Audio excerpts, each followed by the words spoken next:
I must find an excuse to, to get up. Never mind. So I sat there, and then, of course, it's common.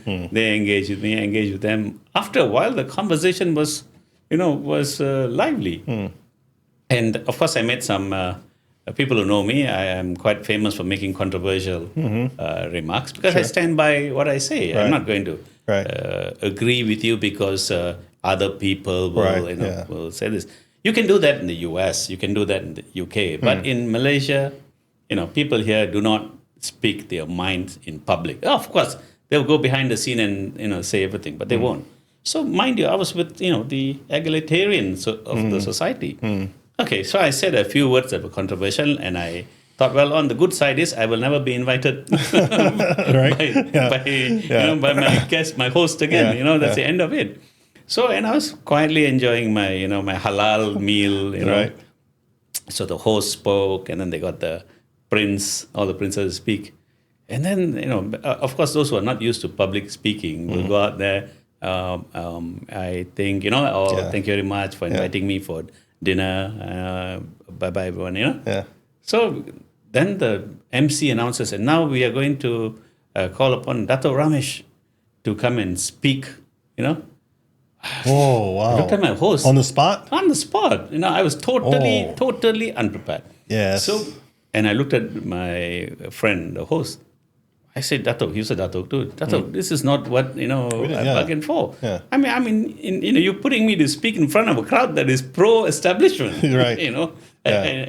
And knights and sirs and tanstris and so on. Yeah. Oh, they said, no, you go there. Then I asked the MC, what should I speak about?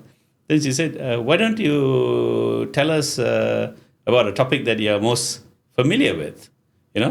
Familiar with, and the crowd will be entertained. A crowd, would like to listen. I said the topic that I'm most familiar with is myself. I said, shall I speak about myself? Oh, she said, speak as long as you want, because the rest are asked to speak for 5 or 10 minutes. And, and they couldn't even last 2 minutes. Yeah, right? okay. So I went there, I started speaking about myself, my history, my rather colorful history. And at about 5 or 6 minutes, the MC said, I think we made a mistake in asking you.